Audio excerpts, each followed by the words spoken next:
La mesa multicolor en pleno. ¿Cómo están ustedes? Daniela Pastrana, gusto en saludarte. Buenas tardes. Hola, Julio, qué gusto tenerte aquí en la mesa. Y bueno, pues qué gusto, como dice, la mesa multicolor, aunque hoy Salvador no está tan multicolor, ahora nos está fallando esta multicoloridad, pero me da mucho gusto, como siempre, platicar con ustedes.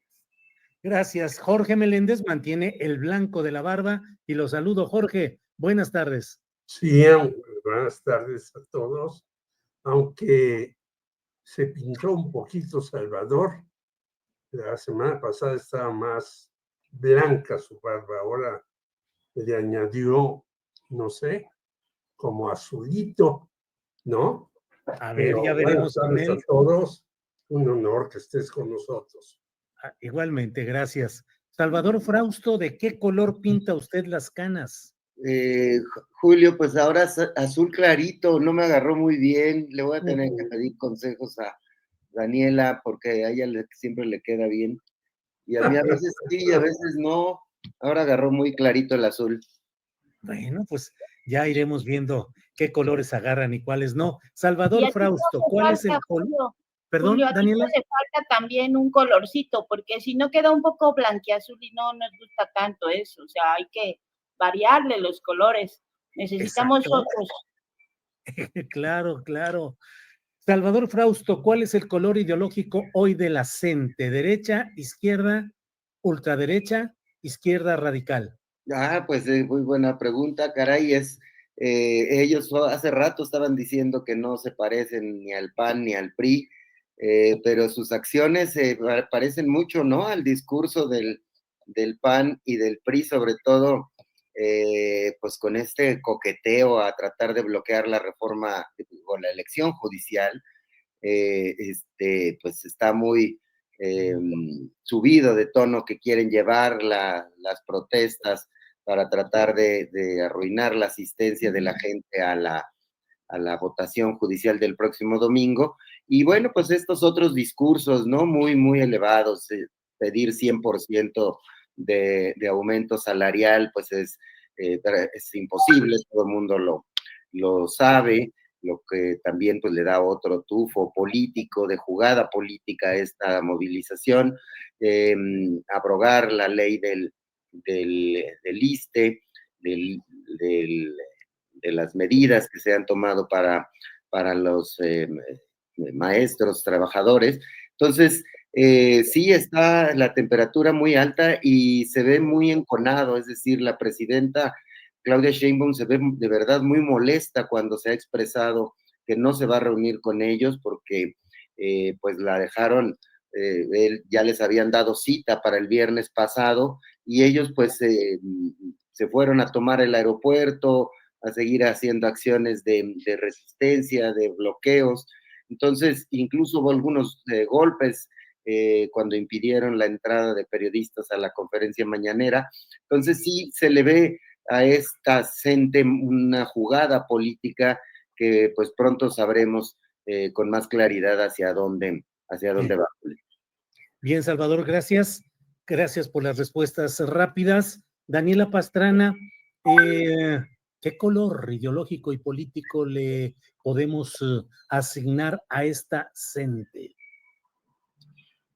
Yo creo que es el color de la CENTE, ¿no? O sea, tampoco hay que sorprendernos de sus formas ni de sus estrategias porque pues son las de su historia y una historia que hay que recordar, que tiene, pues que fue durante mucho tiempo el elemento o el contexto que le ponía sentido de izquierda y democrático a la lucha magisterial. Durante mucho tiempo este país tuvo un gran sindicato de trabajadores de la educación, el CENTE, que estaba muy alineado a la vida institucional ligada al PRI, ¿no? Y la coordinadora pues fue ese gran referente y esa gran oposición para la democratización interna de ese gran sindicato. Entonces se acostumbraron a tener estas estrategias muy duras porque tenían que lidiar con un sistema muy autoritario.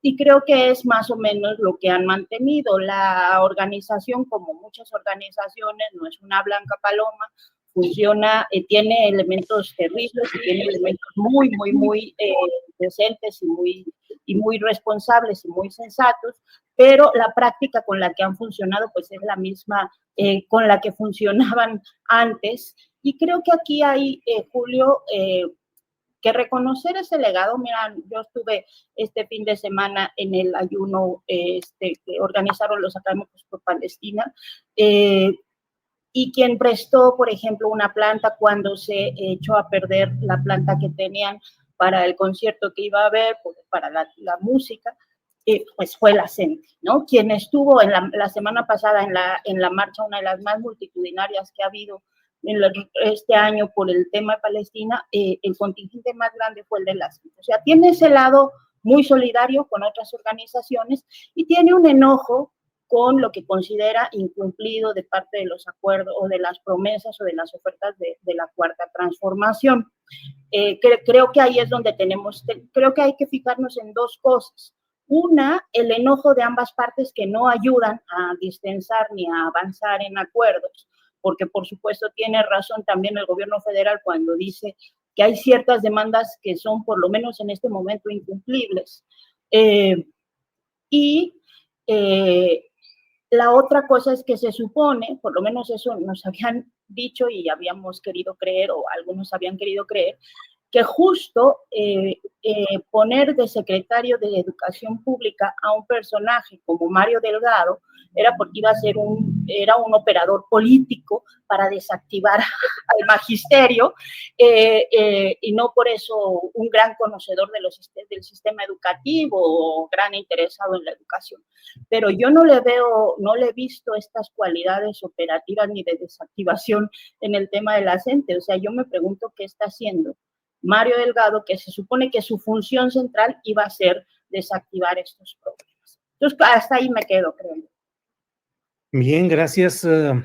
Jorge Meléndez, ¿de qué color ves hoy el actuar de la CENTE? ¿Color ideológico y político? De siempre coincido en eso con Daniela. Yo creo que es un grupo de izquierda.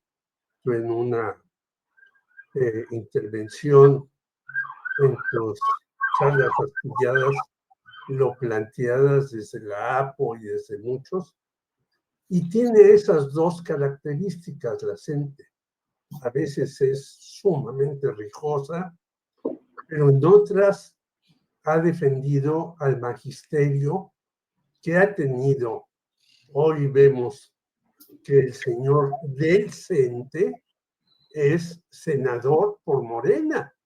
Digo, ¿cómo es posible que una 4T haga al señor Alfonso Cepeda senador por Morena? Es decir, es una incongruencia absoluta. Y entonces, ¿qué hace la CENTE? Pues la CENTE pide una serie de cosas que estamos pidiendo muchos mexicanos desde hace muchos años. Es decir, que la jubilación no sea una caricatura de 5, 6 mil, 7 mil, 8 mil pesos mensuales. Yo te diría que yo estuve 50 años en radioeducación y si me hubiera jubilado con el salario de radioeducación, hubiera recibido 6 mil pesos mensuales de jubilación. Digo, ¿cómo es posible que se siga haciendo eso? Creo que es muy complicado en estos tiempos porque tenemos el capitalismo aquí, no hay otro sistema. Los que dicen, entre ellas una señora Elvira Concheiro, no, en México ya no hay neoliberalismo, pues no saben lo que dicen. Al día siguiente decía López Obrador, los bancos han ganado como nunca en la historia. O sea, eso no es neoliberalismo. Y cuando la gente dice, hay que abrogar todo esto de las Afores, hay que recordar que las Afores llegan en Chile con Pinochet y luego llegan en México con Ernesto Zedillo y con Felipe Calderón.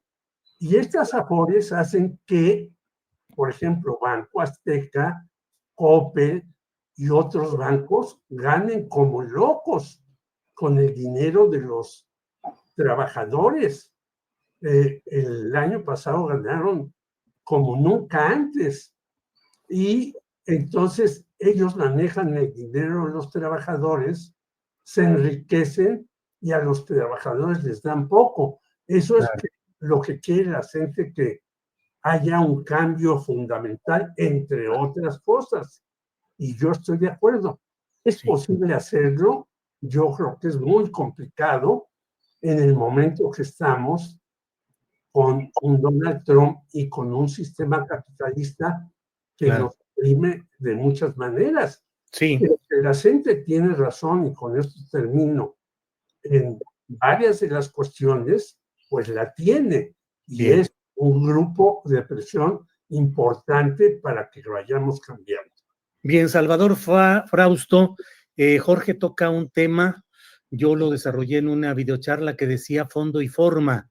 La forma puede ser muy discutible, el diálogo, no diálogo, la cancelación, las protestas, pero el fondo es la derogación o no de esa ley del ISSSTE, que además fue un compromiso de campaña de la presidenta Sheinbaum. ¿Qué con el fondo? ¿El fondo es ese, Salvador?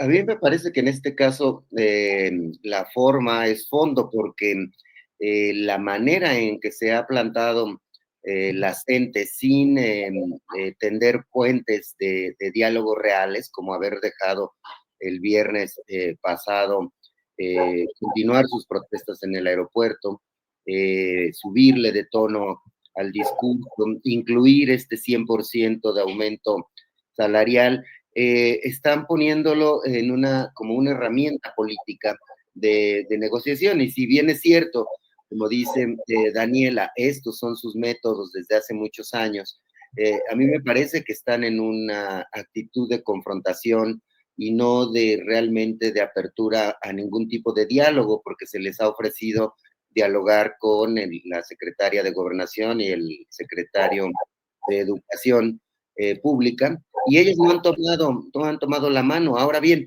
esta promesa de campaña de Claudia Sheinbaum de abrogar o cambiar una ley que proviene del calderonismo, pues sí, en ese sentido se podría empezar a trabajar, y en los discursos se ha dejado abierta la posibilidad de que se hable de caminar en ese sentido.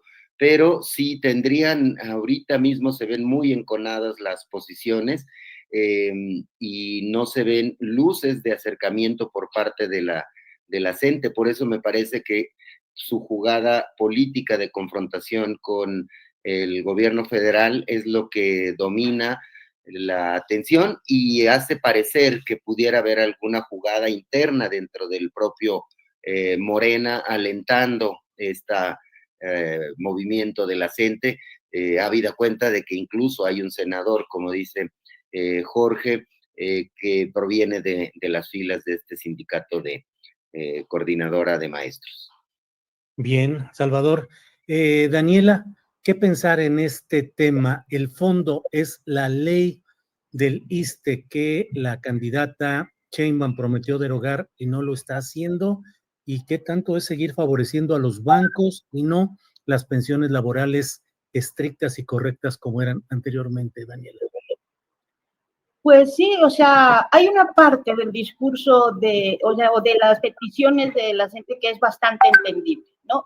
Porque ellos, o sea, creo que a quien le tocaría tener que tender puentes de diálogo y además de entendimiento, pues es al Estado, al gobierno, ¿no? Es a quien le correspondería tener esos puentes ante un magisterio que hay que recordar que tiene pues muchos agravios. O sea, el propio López Obrador lo dijo muchas veces, los atacaron y los criminalizaron en la administración de Enrique Peña Nieto para aprobar esa famosa reforma tan terrible, de una forma terrible, ¿no? ¿Y quién estaba ahí metido? Bueno, pues el secretario de Educación Pública actual. Entonces, ya es un agravio, que es el secretario de Educación, luego que no se cumpla la demanda y la oferta principal, que era abrogar esa ley, que como bien dice ahora Jorge, pues es una cosa que nos tendría que competir y que llamar a todos. O sea, aquí el asunto es que no puede ser solo un tema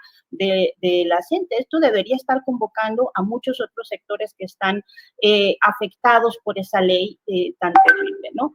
Entonces, la pregunta es a quién le conviene que esos dos actores tan importantes que han sido a la cuarta transformación como institucionalidad de un movimiento social que ha buscado modificar las cosas y sacarnos de este terrible embrollo en el que nos metió la política neoliberal, y el magisterio democrático, a quién le conviene que estén enfrentados, ¿no? Y yo quiero retomar una viñeta, una caricatura que hoy publica Monero Hernández, que me llamó mucho la atención y que me gustó porque dice nuevas consignas, ¿no? Y entonces está Alito Moreno con su cartel donde vivan los maestros de la CENTE, de la coordinadora, ¿no? Siempre hay que aclarar que es CENTE con C.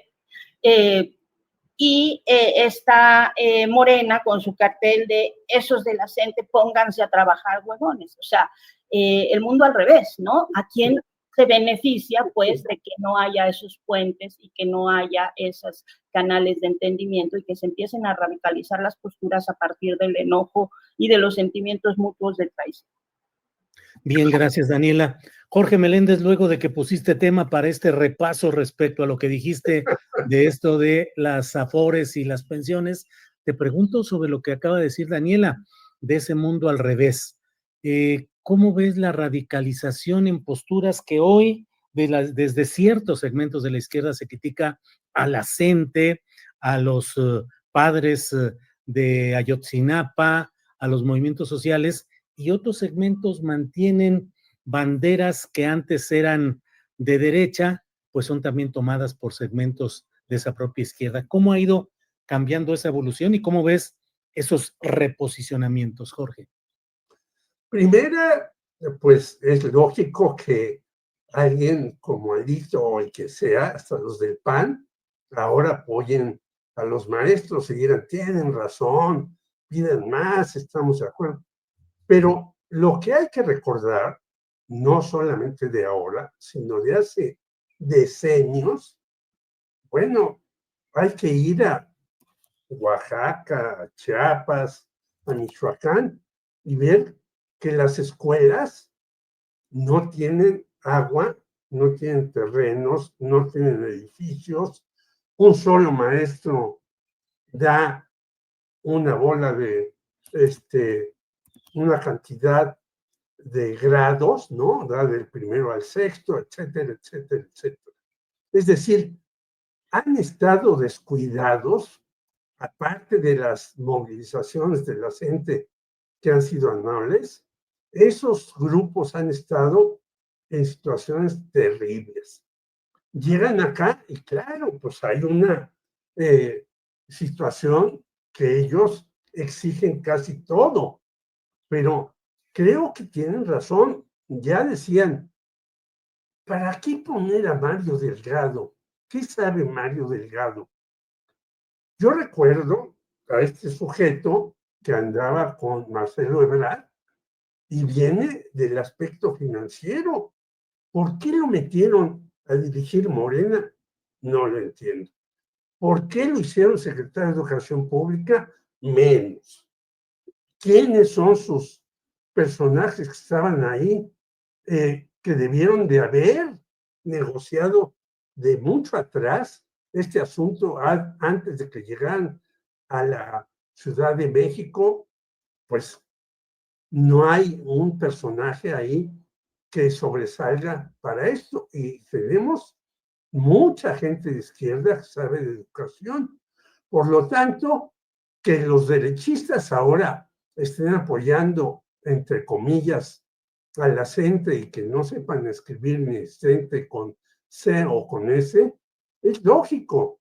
Pero lo grave del asunto, me parece, es que siga la presidenta mandando a Mario Delgado. ¿Qué va a hacer ese señor ahí? bueno, que mande a Rosela Rodríguez, que pobre, pues la mandan a todo, a apagar los fuegos en Estados Unidos, en México y en todos lados, correcto, pero que manden a un personaje que se dedica a las finanzas y que ha hecho de la política su modus vivendi para tener una serie de circunstancias favorables, me parece un despropósito. ¿Por qué no pusieron a Rosaura Ruiz, que sabía de esas cosas ahí? No lo sé, ni lo voy a ni siquiera a ver como un problema, pero había personajes que pudieron haber estado en la SEP no solamente para resolver eso, sino para tener a la presidenta Claudia Sheinbaum al tanto de lo que ocurre en el país, qué es lo que se necesita, y no a un personaje que me parece que es totalmente ajeno a la cuarta transformación, que es este señor que está ahí. Por lo tanto, yo creo que pues aquí todo el mundo quiere también subirse en la CENTE para lo del 1 de junio. Yo creo que aunque hagan un cerco en el INE, pues no tendrán mayor eficacia si hay personas que vayan a votar el 1 de junio o no. Eso será otro problema que vamos a tratar seguramente aquí, pero yo creo que la gente tiene razón en muchas cosas, quizás exagera, pero ¿cuánto tiempo, cuántos decenios han exagerado con ella y hasta ahora no se dan cuenta? Bien, Jorge, gracias. Salvador Frausto, el otro tema candente de estas horas es el relacionado con la elección judicial, que ya será el próximo domingo. ¿Cuál es tu valoración tanto del curso que se ha tenido de todo este proceso, sus cosas buenas o malas, y las expectativas para el próximo domingo? Abstención, buena votación, legitimidad, errores procesales, en fin, Salvador. Bueno, en primer lugar, pues algo que parecía muy difícil de lograr, que es llevar la democracia hacia el Poder Judicial, a que podamos elegir a nuestros ministros, magistrados y jueces, pues ya está a un tris. Este próximo domingo serán las votaciones y serán ciertamente complicadas, es decir, es muy difícil la votación, que las personas se aprendan los nombres o sepan de la trayectoria. Las campañas fueron muy limitadas, son muchísimos la cantidad de candidatos. Sin embargo, yo destacaría que vi mucho entusiasmo en los candidatos, es decir, hicieron su esfuerzo, estuvieron yendo a los programas de los medios de comunicación, en todos los lugares donde los invitaran, en redes sociales. Hubo un esfuerzo realmente interesante por parte de muchísimos candidatos, los que muestra una democracia viva, tanto de los participantes, que los que quieren ser jueces, magistrados o ministros. Ahora falta ver cuántos ciudadanos votan, si van a ser el 10, el 20, el 30% del padrón electoral. No esperaría yo una votación muy nutrida, pero no me animaría a dar algún pronóstico de cuánta gente podría acudir a las urnas. Sin embargo, sí veo a mucha gente también estudiando las candidaturas, haciendo sus propios acordeones, divulgando los ciudadanos, y qué retos hay, qué peligros hay. Pues bueno, pues esos que hay acordeones que tienden a favorecer a los que están más cercanos a la 4T, hay otros acordeones que tratan de acercar a los candidatos que le simpatizan a los círculos más panistas o más conservadores. Es decir, hemos visto este movimiento propio de la lucha política muy fuerte, y me parece muy sano que esa discusión esté en el Poder Judicial y que se esté hablando de justicia para favorecer a los menos favorecidos, que el sistema de justicia siempre ha favorecido a las clases de la élite, a las clases políticas, a los banqueros, etcétera, y vemos que habrá seguramente, eso espero, un compromiso de los nuevos juzgadores de mayor cercanía con los ciudadanos, con el pueblo. Eso me parece muy sano, es nuevo, inédito en la vida política. Si sale bien, en lo general me parece que va a ser un ejemplo para que se hagan ejercicios similares en otras partes del mundo, a pesar de las dificultades de esta elección. Entonces, pues ya estamos a unos cuantos días de conocer este ejercicio inédito que ensancha los canales democráticos en nuestro país. Gracias, Salvador. ¿Qué opinas, Daniela, en general del proceso y de la culminación de esta elección judicial, de culminación que será el próximo domingo, y de los famosos acordeones, Daniela Pastrana, que no son los de Celso Piña, sino acordeones de otro tipo? Sí, todos estamos así, Julio. Yo también estoy en chat de amigos, de amigas en el que pásame la 3, pásame la 5, ¿cómo ves aquí la elección de los de la Ciudad de México? Porque como son muchos, pues no te da tiempo de estar revisando todos.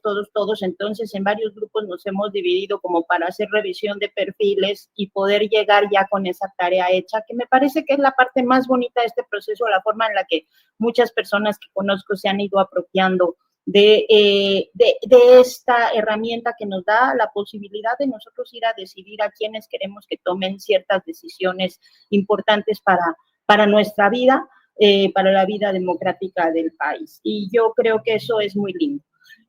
Lo que he visto en estos últimos días, bueno, no en estos últimos días, a mí me llaman la atención 3 cosas, Julio. Uno, que hablamos de esto, que se ha quedado en el campo del periodismo en resistencia, dices tú, alternativo, dicen otros, en el tema de las redes sociales y en los canales de la televisión pública, la información sobre cómo votar. El resto de los medios tienen con algunas excepciones, pero lo que yo he visto y escuchado en radio, que luego me subo ahí a taxis y uno está escuchando lo que van escuchando, es un silencio increíble, ¿no? Es un vacío y un intento de que nadie se entere que hay estas elecciones y que eso funciona sobre todo a nivel estatal.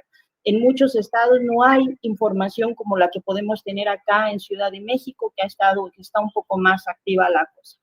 Entonces, es por un lado ese vacío, por otro lado los llamados abiertos de ciertos personajes a no votar, y por otro la instrumentalización de todos los temores, que a mí me pareció la semana pasada, lo hablamos acá, con algunos otros, con algunos comentarios que había habido de sectores de la oposición, y después del martes del asesinato de Jimena y de Pepe, pues unas cosas horrorosas y unos tweets horrorosos de gente ligándolo inmediatamente con el tema de la reforma y queriendo instrumentalizar el miedo que puede provocar una acción tan terrible como esta, ¿no? Entonces creo que esa es la parte fea. La parte bonita es la de cómo la gente se ha estado tratando de juntar para hacer la tarea, para hacer sus listas. La parte muy fea es esta, y creo que al final de cuentas eso les comparto. Yo tuve también con ciertos sectores que no están entendiendo, o sea, creo que el INE ha quedado un poco a deber, quizá que porque tuvo muy poco tiempo, que porque no sé qué, muchas cosas nos van a quedar a deber varios de los actores involucrados. Hay cosas que perfeccionar y habrá cosas que perfeccionar para las otras. Yo ayer les decía, estaba con esto del ayuno que organizaron las Académicas por Palestina, y de pronto nos dijeron, tienen que quitarse porque va a llegar un candidato que era César Gutiérrez Priego, y yo decía, bueno, ahí vimos todo lo que no debe hacerse y todo lo que el INE tendría que frenar, ¿no? Por cierto, hay un video que tenemos por ahí, ¿no, Daniela? Se los mandé, sí, porque estuvimos grabando, pues ahí estábamos, entonces pues ni modo de no hacerle a la reporteada. A ver, vamos a compartirlo y ahorita nos sigues platicando, por favor.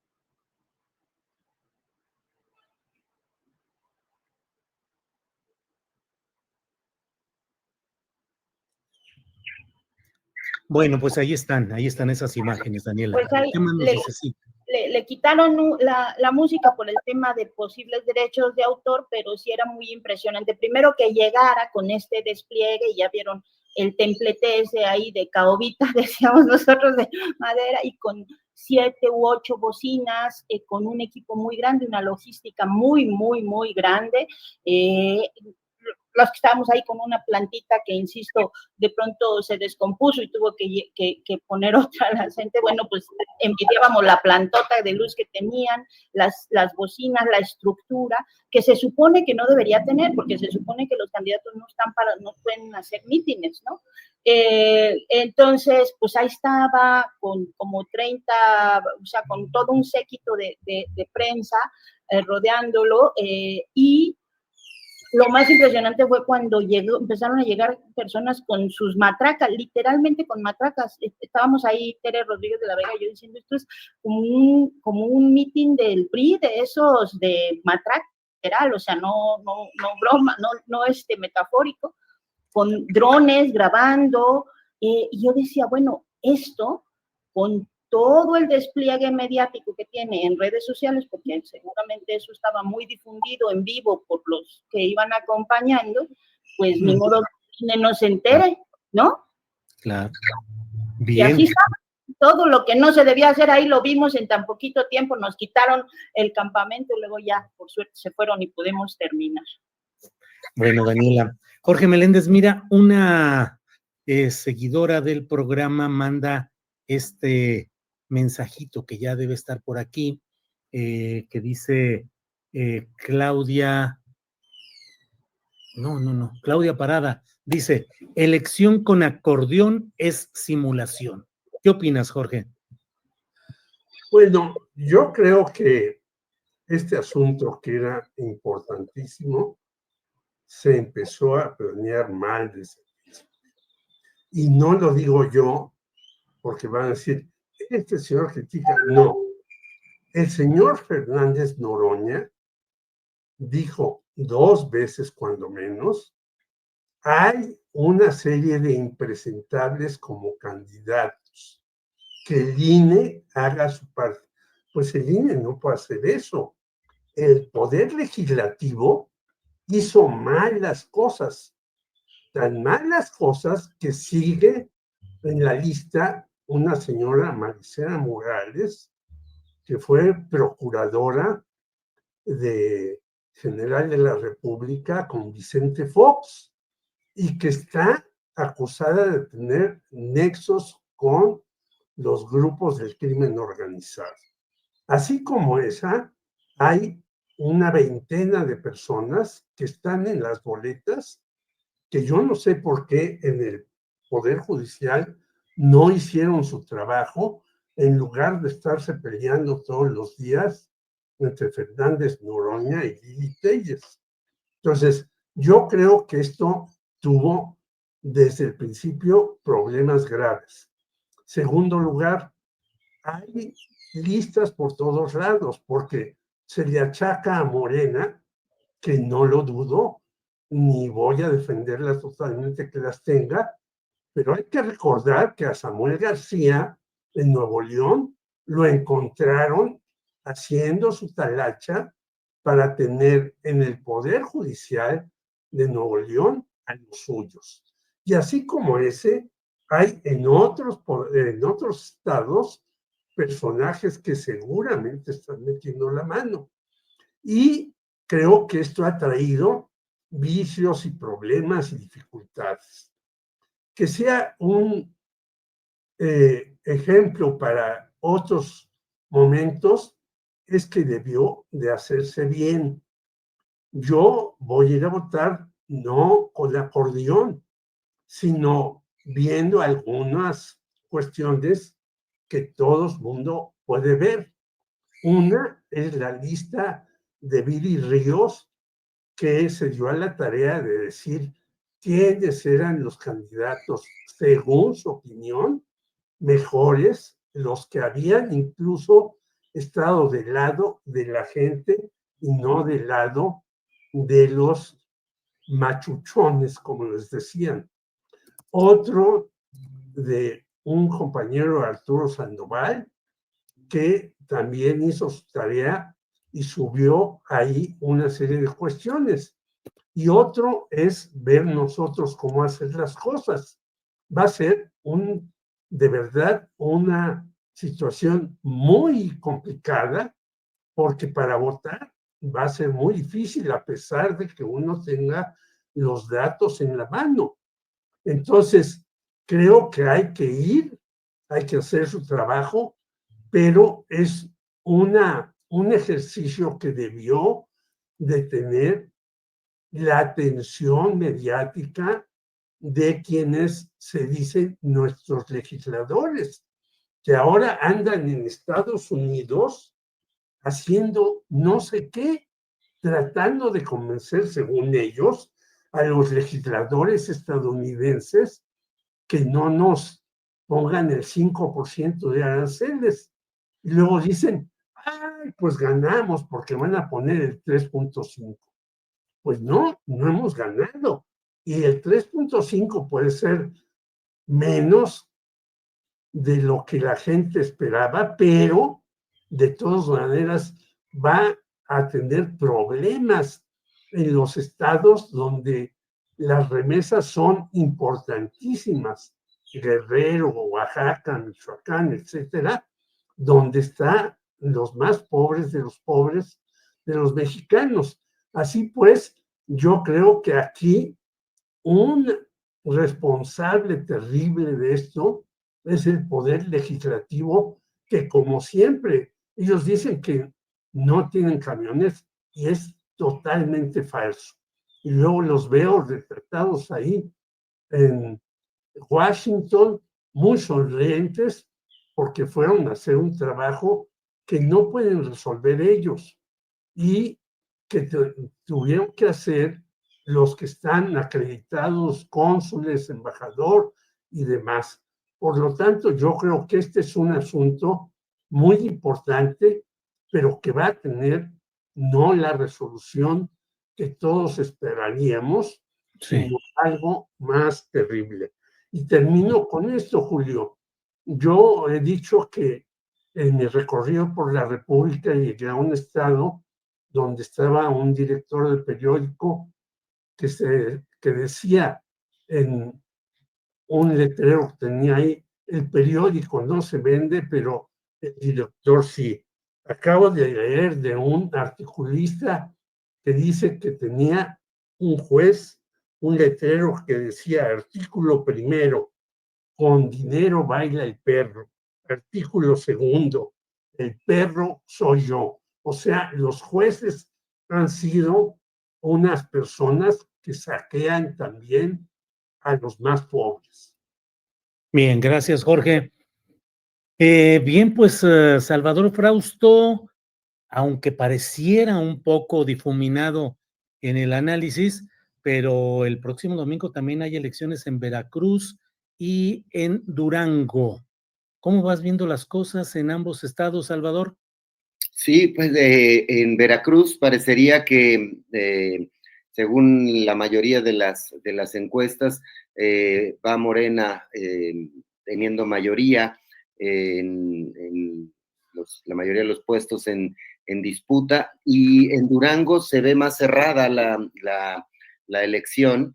Se ve que hay más competencia entre el PAN y el PRI con Morena.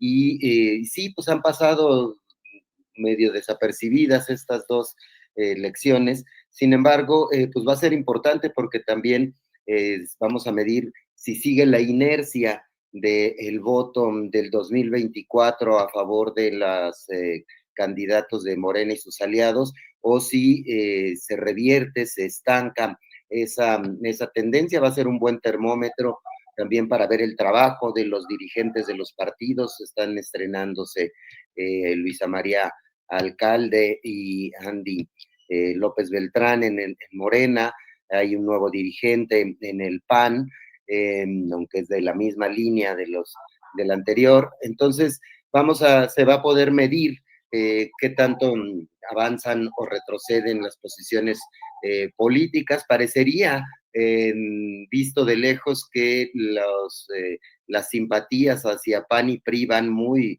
muy a la baja, según las encuestas, de simpatía por partido. Es decir, están ya muy abajo, los ha rebasado Movimiento Ciudadano como el segundo partido que causa mayores simpatías entre los ciudadanos. Está Morena muy por encima, después está Movimiento Ciudadano, pero llama la atención cómo el PAN ya está por debajo del 10% del gusto de la gente en México. Entonces, parecería que están muy desmovilizados, muy lastimados y que no han logrado encontrar ningún rumbo. Yo creo que incluso esa percepción, que también la podemos medir en la popularidad de la presidenta Claudia Sheinbaum, que está entre 75 y 80%, depende de la casa encuestadora, y en buena medida gracias a Trump, es decir, hay como cierta unidad y cierto gusto de los ciudadanos por las posiciones que ha puesto Claudia, de firmeza, pero a la vez de negociación con el gobierno de los Estados Unidos. También me parece que impactarán en los resultados de la elección judicial en ese mismo sentido. Es decir, la gente está buscando, está tratando de estudiar, según podemos ver en redes sociales, a los candidatos más progresistas, más cercanos a la gente. Se están compartiendo esas listas. Yo sí me llevaré mi acordeón, pero haré mi acordeón propio. Ya casi acabé de estudiar a los candidatos. Me basaré en buena medida en el acordeón que publicó Viri Ríos, también me parece muy interesante. Y me parece que hay una tendencia hacia la izquierda, hacia el progresismo, que se va a consolidar el próximo domingo, y lo veremos, pero ya lo veremos. Las urnas nos indicarán el estado político del país en cuanto a los colores partidistas.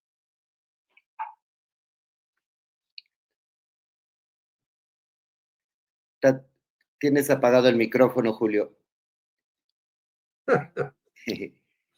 Hey, ahí está, ya. Gracias.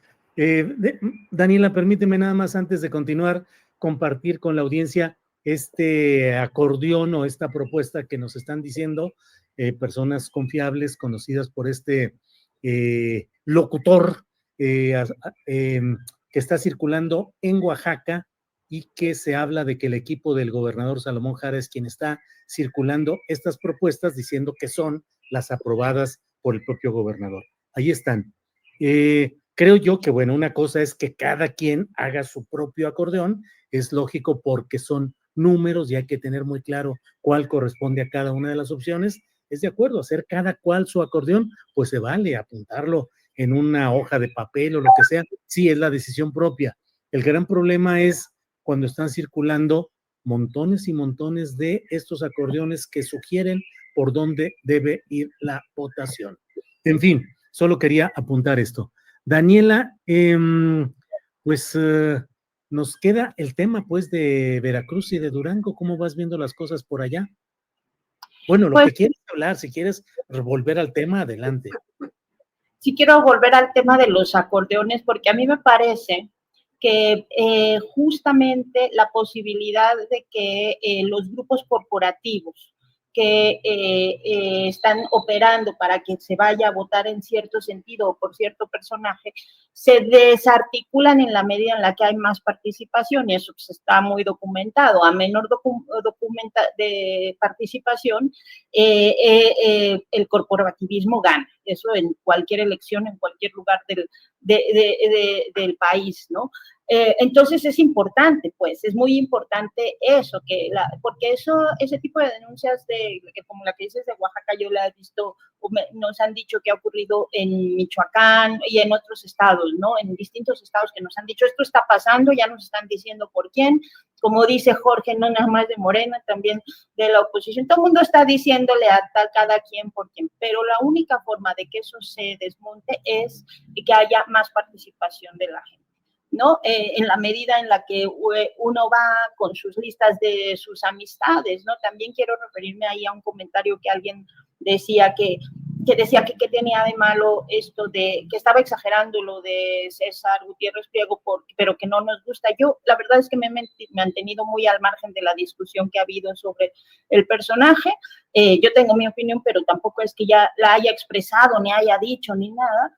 Lo que me llama la atención es que se supone que está prohibido hacer mítines y lo que ahí veíamos era un mítin, y un mítin muy, o sea, grandote, o sea, con tarima, con esto, o sea, y eso es lo que yo digo que el INE debería regular, ¿no? Entonces, justamente uno tiene que buscar ahora sí que a quien más confianza le tenga para revisar sus propias listas. Uno busca, si crees en San Google, pues en San Google, si crees en la de Viri Ríos, había también alguien que decía que qué bueno que uno de los criterios de Viri Ríos era que para descartar o no, que no tuvieran afinidad con el proyecto político que está ahorita, justo para ir por el sentido contrario, ¿no? Por ejemplo.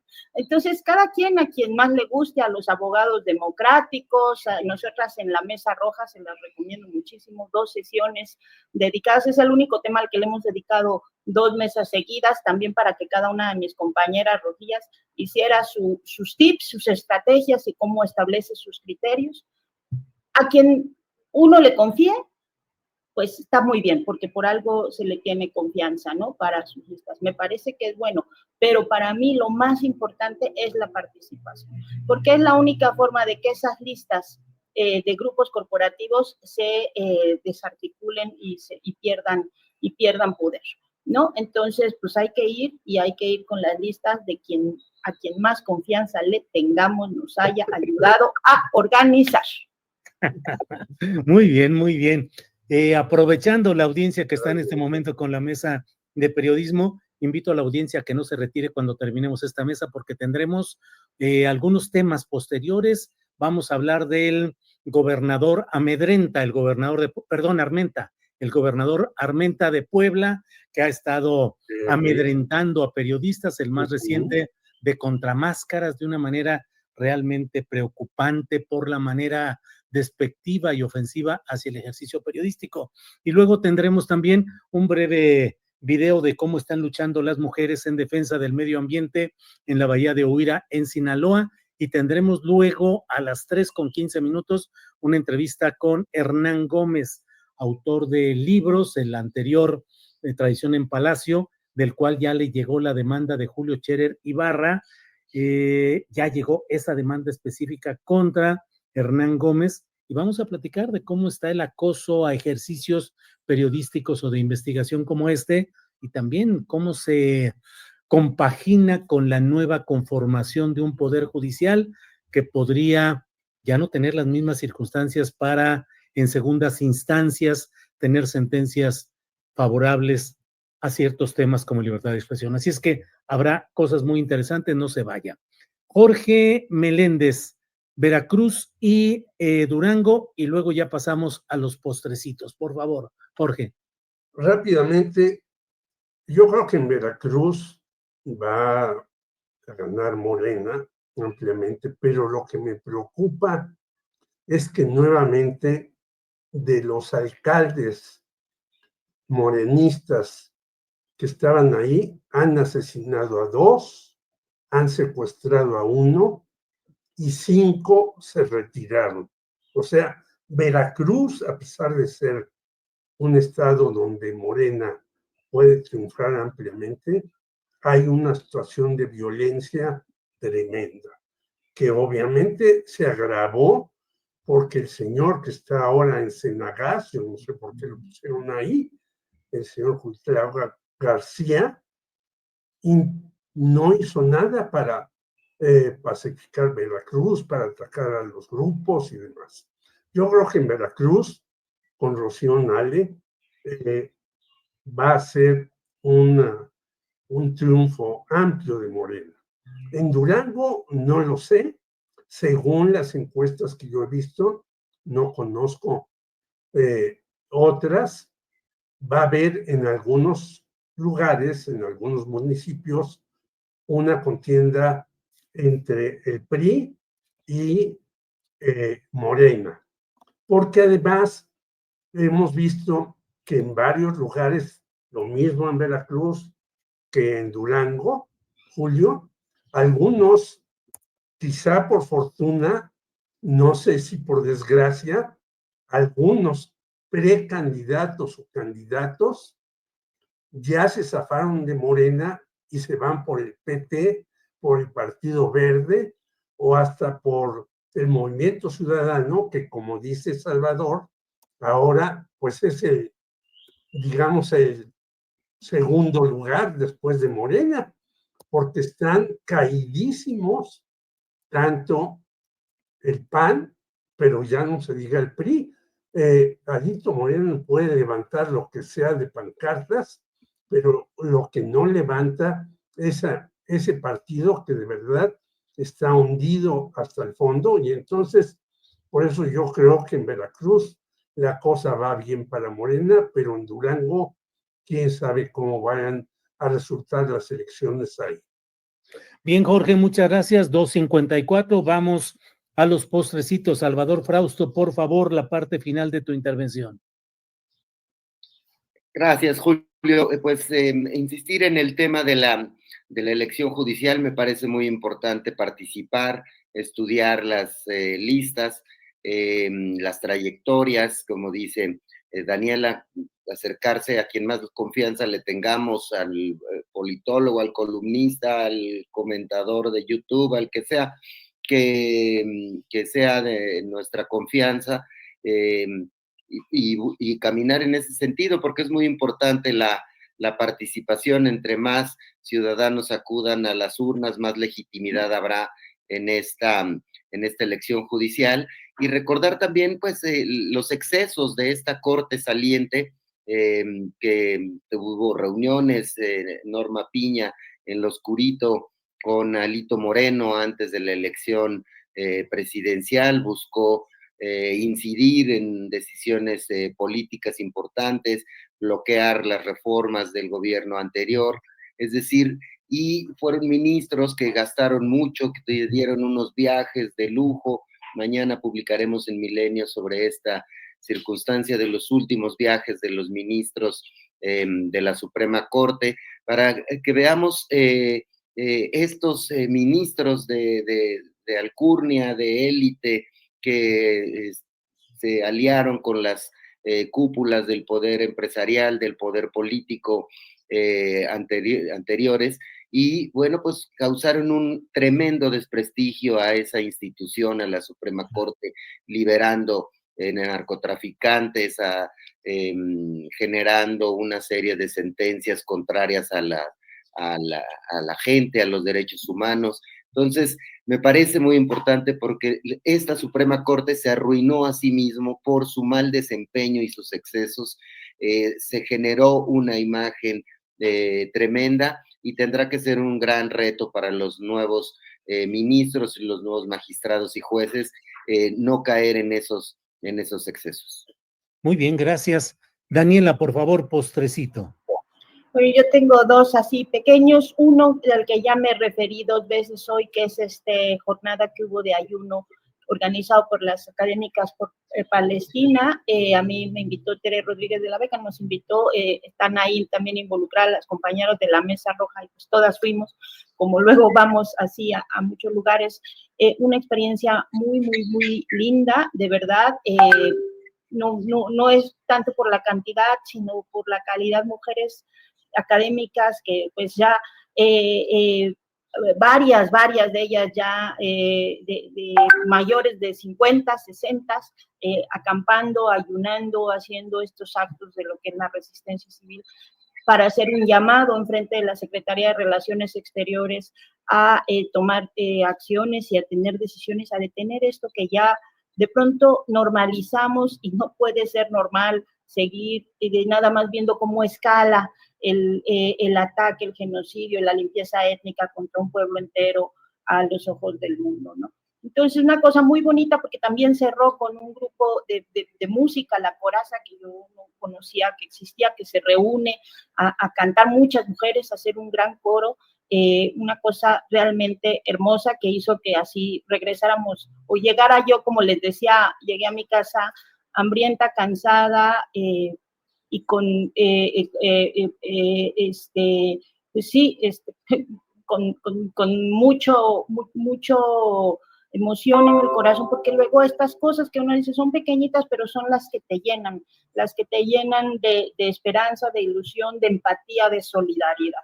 Y en ese sentido, pues sí, un llamado ya desde ese último cortito a que sí vayamos y que nos apropiemos de esta elección en la medida en la que podamos apropiarnos de los procesos, no dejarle la política a los políticos profesionales, no dejarle las decisiones de nuestra vida a otras personas, ir, participar con las herramientas que tenemos, que siempre son imperfectas y siempre hay que ir peleando por ganar y siempre hay que ir peleando por nuevos derechos, tratar de poder dejar, no confiar en nosotros y en nuestra capacidad de modificar las poquitas cosas, porque así es como hemos llegado a tener los derechos que tenemos, los pocos que tenemos, ¿no? Y no dejar que nos los arrebate. Entonces, pues, ahí nos veremos. En la próxima semana nos vamos a contar cómo nos fue con nuestras listas y nuestros acordeones y nuestra votación.